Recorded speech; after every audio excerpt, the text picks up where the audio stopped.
Alors Ben, aujourd'hui, on va casser un mythe ou des mythes sur le LMP. Ouais, alors c'est vrai que le LNP, il a ses avantages et il a ses inconvénients. Oui. Et très souvent, il y a beaucoup de confusion. C'est-à-dire que très souvent, on s'imagine des avantages alors qu'ils y sont pas et on imagine des inconvénients alors qu'ils y sont pas. Donc on va un peu recadrer tout ça.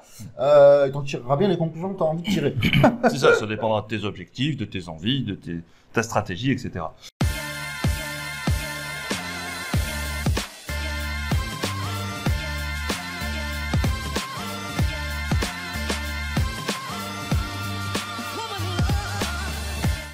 Alors juste pour recadrer en 2 mots, LMP, loueur en meublé professionnel, c'est quand tu détiens un bien en nom propre, en ton nom personnel, que tu loues des biens meublés, en habitation, meublés. Et que tu as dépassé certains critères. Exactement. Notamment le chiffre d'affaires, pour la faire simple. Et à Voilà. ce moment-là, tu deviens professionnel, on te considère comme un professionnel, et d'une manière générale, tu vas payer des cotisations sociales, plus Voilà. que chez pro. Voilà. C'est Mais ça, c'est la fiscalité au sens large, fiscalité. C'est la taxation française au sens large. Tu es devenu professionnel, tu payes plus, et notamment plus de cotisations sociales. Donc ça, c'est le contexte. Voilà, maintenant, les mythes, et on va les expliquer, les confirmer ou les infirmer. Ok. Alors, le LMP, bien évidemment, il a ses avantages et il a des inconvénients, d'accord? Finalement, il y a quand même pas mal d'inconvénients, hein, faut le dire, d'accord? Bon, maintenant, quels sont les avantages? Il y en a un principal avantage, c'est que tu es à l'IR et tu es pro. Et très souvent, dans ce cas-là, et là, ça s'applique, les déficits que tu vas faire sont imputables sur les revenus globaux. Donc, tu touches 50 000 euros par an de salaire, tu payes les impôts, relativement importants. Eh bien, si tu fais du déficit sur le LMP, tu vas pouvoir aller grappiller, d'accord, de l'impôt que tu es censé payer à cause de ton Ça salaire. va faire baisser ton revenu Voilà. imposable. Chose que tu peux pas faire en LMNP, hein, je te le rappelle. Hein. C'est ça. Ça, le déficit que tu as le droit de faire du déficit en LMNP, évidemment. Et il reste dans, Mais il reste dans la poche LMNP. Voilà, il reste dans la poche D'accord. BIC. Par contre, lorsque tu vas le réaliser, ce déficit-là en LMP, tu as le droit d'aller imputer sur les revenus globaux, comme les revenus fonciers. D'accord? Voilà. Donc ça, c'est quand même un avantage. Maintenant, il faut y être en déficit. Il faut y rester surtout. Parce que y être une fois ou deux, ça va. Enfin, une année ou deux, ça va. Maintenant, y rester en constant, c'est pas évident. Si tu veux réaliser du cash flow, franchement, c'est pas évident. Donc ça, c'était le premier avantage. Par contre, l'inconvénient, on a un peu évoqué au tout début, c'est que tu vas devenir pro et donc tu vas être assujetti aux cotisations sociales. Alors, les cotisations sociales, globalement, 30 à 40%, d'accord? C'est 30 à différent des 40%, prélèvements sociaux. Ce qui est différent des prélèvements On sociaux. t'a fait une vidéo spéciale sur la différence entre prélèvements sociaux et cotisations sociales. Cotisations sociales, grosso modo, c'est pour la couverture sociale, d'accord? Donc, par contre, c'est 30 à 40% du résultat. Du résultat, d'accord, mais c'est comme un LMNP finalement, hein, les prélèvements sociaux s'appliquent sur le résultat, d'accord. Bon ben là c'est la même chose, c'est juste que le montant à payer il est plus élevé, c'est tout, d'accord. C'est un inconvénient. Maintenant tu vas me dire ouais mais je me démerde pour arriver effectivement à avoir peu de résultats, peu de bénéfices. Effectivement, hein, c'est un peu le but de la manœuvre avec les amortissements, hein, que ce soit un LMNP ou un LMP évidemment.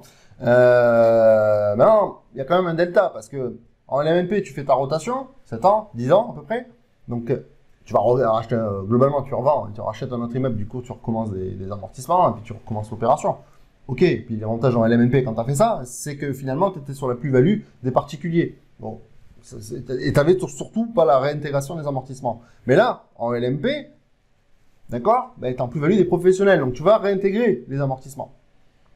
Et alors, tu vas me dire, ouais, mais attends, dans certains cas, et je vais faire en sorte d'être dans ce cas-là, je serai exonéré de plus-value. Oui, c'est ça. On nous explique, on nous dit souvent, oui, mais le LMP, il est exonéré de C'est ça. plus-value. Et on nous dit, il a ses avantages, ses inconvénients, notamment l'avantage d'être exonéré de plus-value. Oui, mais non. Parce que t'es exonéré de plus-value fiscalement, sur les impôts. Mais tu n'es pas exonéré de plus-value sur les cotisations sociales. Et quand tu vas en parler à ton expert comptable, il va te dire, oui, c'est exonéré. Et c'est à toi de tirer les verres du nez pour lui dire, oui, mais sur les cotisations sociales, qu'est-ce qui se passe? Ah oui, non, là, vous allez les payer. Ah ouais. T'es exonéré pour les impôts. Enfin, on parle de 30 à 40% quand même. Donc, enfin, c'est super important. C'est un montant super important. Ce qu'il faut comprendre, c'est qu'il y a 2 volets différents dans la fiscalité. Il y a le volet fiscal pur, les impôts. Et après, t'as tout le volet social avec les cotisations sociales, les prélèvements sociaux. Ce qui compte, au final, Prélèvements c'est tout ce sociaux. que tu payes en taxe. Et oui, c'est pas parce que t'as 4 taxes que c'est plus ou que c'est moins cher. Ce qu'il faut comprendre, c'est comment ça fonctionne. Et le volet social, lui, on n'y change pas, on n'y touche pas. Tu n'es pas exonéré. Donc, effectivement, 30 à 40% sur ta plus-value en termes de cotisation sociale, bah, là, pour le coup, ça fait mal. Et oui, ça fait mal. Donc, parce tu que vois, c'est de la plus-value, mais c'est bien, parce que il va t'en rester donc 60 à 70% hein, de ta plus-value. C'est très bien. Enfin, il faut surtout casser ce mythe de je ne paye pas de plus-value en LMP. Ça, ce n'est pas vrai. C'est pas 30 à 40% de taxes sur ta plus-value. Hein. C'est que tu vas réintégrer les amortissements et Oui, en fonction de tout ce calcul qui va rester, tu vas payer 30 à 40% de cotisation sociale. C'est Oui. pas tout à fait la même chose. Mais ça va te coûter de l'argent et cher. Hein. Et donc, du coup, tu vois bien que ce n'est pas exonéré de plus-value. Mais pas du tout. D'accord? Non, donc, c'est c'est ça. ce mythe-là qu'il faut que tu enlèves. D'accord?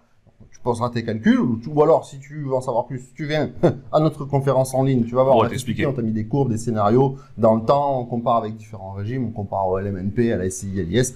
Tu vas tout voir, mais pour ça, il suffit de t'inscrire, c'est gratuit. Et l'avantage du live, c'est qu'on répond à tes questions C'est ça, en live. tu peux nous poser tes questions et on te répondra. Exactement. Donc, exonération de plus-value, c'est un faux avantage, c'est pas vrai. Exonération IFI, tiens. Ça, c'est aussi une question qu'on nous pose souvent et pour laquelle on voulait répondre aujourd'hui. Ouais, alors là, pour le coup, Sur l'IFI. Comment je gère personne n'a entendu parler de ce qu'on va parler. C'est ça. Exonération IFI, ah bah ouais, l'MNP, t'es exonéré d'IFI puisqu'effectivement, c'est une activité professionnelle. Alors, l'IFI, c'est l'impôt sur la fortune immobilière qui a remplacé l'ISF il y a quelques années. D'accord? Et en deux mots, t'es exonéré sur les biens immobiliers professionnels. Ils ne rentrent pas dans le calcul de l'IFI. Les biens professionnels sont exonérés d'IFI. Ok. Ah, bon, effectivement. Bah alors, je suis loueur en du meublé coup, professionnel. et du coup, voilà. Je suis loueur en meublé professionnel. Du coup, je suis exonéré d'IFI. Haha! Non! Eh oui, mais non. Qu'est-ce que... Ok, on va reposer les bases. Oui, mais non. On va reposer les bases. C'est quoi un bien professionnel? Donc, j'ai une boulangerie. Je sais pas pourquoi je prends toujours en boulangerie. T'as une boulangerie On aime bien et tu possèdes les murs de la boulangerie. Pour ton activité professionnelle, ce sont des locaux professionnels. C'est bien. Là, on parle bien d'un bien professionnel. C'est ça. Donc, celui-là, il est exonéré d'IFI. D'accord? Maintenant, tu es en loueur meublé professionnel. Ah ben, c'est pas acquis ce que je viens de dire là. J'ai pas dit que c'était non. C'est pas acquis. On va voir pourquoi. Comment ils vont voir, fisc, comment ils vont juger que c'est professionnel ou non professionnel? Eh bien, en fait, ça va dépendre de ton activité que tu as à côté ou pas. En fait, pour que tu sois vraiment exonéré d'IFI avec le LMNP, il faut pouvoir prouver que ton activité de LMP est ton activité principale. Ah, on vient de rajouter une condition là, dans ce que je viens de dire. C'est ça. Parce que ça ne suffit pas. Parce que, je te rappelle, hein, le passage à LMNP et LMP, c'est qu'effectivement, tu auras entre plus de 23 000 euros de chiffre d'affaires, donc loyer, charges comprises. Bon, si tu en es à poser ces questions-là, je me fais pas de doute que ça c'est passé de plus belle lurette. C'est ça. Maintenant, l'autre condition, c'est que le chiffre d'affaires, donc loyer, charges comprises, soit supérieur Aux autres revenus, aux autres du foyer revenus, fiscal. notamment le salaire. D'accord? Ouais. Maintenant, tu peux très bien être dans cette condition-là et que ce soit pas ton activité principale. C'est-à-dire que tu as dépassé, effectivement, chiffre d'affaires, charges comprises, a dépassé les autres revenus du foyer, mais ce n'est quand même pas ton activité principale. Et oui. Parce que peut-être que ça, tu gagnes de l'argent avec l'immobilier, mais que tu passes que 5% du temps. C'est un peu le but. Oui, c'est le but de l'immobilier quand même. Maintenant, tu as créé une autre société à côté, d'accord? Et tu passes 95% du temps, eh bien, ta location de meublé professionnel, ce n'est pas ton activité principale.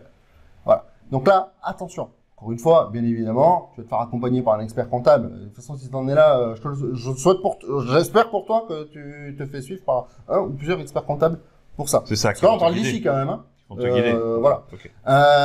Donc, méfiance. Hein, encore une fois, l'exonération IFI, pour moi, c'est un faux avantage.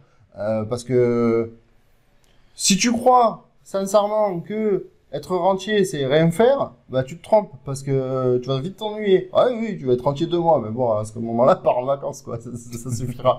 Bah en fait, à un moment donné, on en a déjà parlé plusieurs fois, mais si t'en arrives là, c'est que tu es quelqu'un qui te bouge. Et c'est très bien.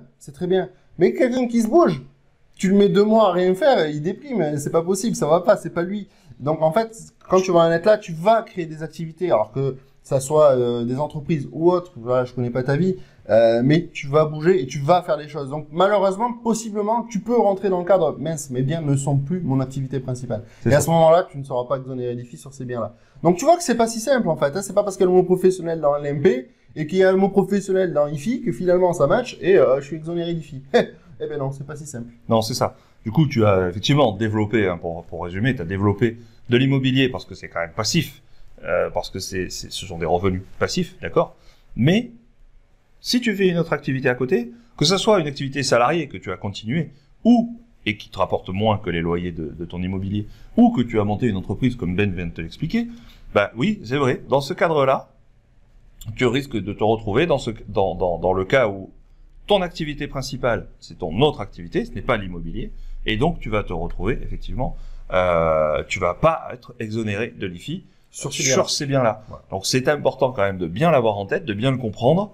On a souvent des questions sur l'IFI parce que c'est pas très clair. Et pourquoi c'est pas très clair? Parce que justement, quand on veut creuser, on passe du temps aussi à creuser et à poser des questions pour que tu aies ces réponses. Donc maintenant tu as ces réponses. J'espère que la vidéo elle t'a plu. Est-ce que Ben, tu voulais rajouter des choses? Ouais, bah tu nous mets un petit pouce vers le haut, tu t'abonnes à la chaîne, et si tu veux recevoir d'autres astuces comme ça, et encore une fois, tu l'as entendu nulle part, et franchement, on est les seuls à parler de ça, eh bien tu cliques sur la petite cloche, et tu auras d'autres informations, des pépites comme ça. Astuces comme ça. Et si tu veux aller encore plus loin, eh ben, c'est gratuit, tu cliques sur le lien en dessous, là, c'est le lien pour la conférence en live. On répond à tes questions, hein, c'est bien évidemment. En live, ouais, c'est le but, hein, tu nous poses ta question, ben, on y répond. Et tu vas voir, on va aborder tous les sujets de la fiscalité, enfin tous les sujets. On va comparer tous les différents régimes, on va faire différents scénarios. Avec des cas concrets. Avec des cas, voilà, on prend des cas concrets, on se projette, si je le revends dans tel temps, dans un bout de temps, etc. Ben finalement, comment ça se passe au niveau du cash flow, et si on revend, etc. Voilà, tu vas voir, on va tout comparer. Et encore une fois, nous, on ne veut pas prendre parti. D'accord? On te dit, voilà. Voilà comment ça se passe. Voilà la photo, voilà ce qui se passe à la fin. Voilà, après c'est à toi de décider. Donc tu vas voir, c'est ultra complet, de toute façon c'est pas compliqué, c'est la meilleure conférence sur la fiscalité. Donc tu t'inscris, tu viens et on te dit à bientôt. On te retrouve en live. Ciao.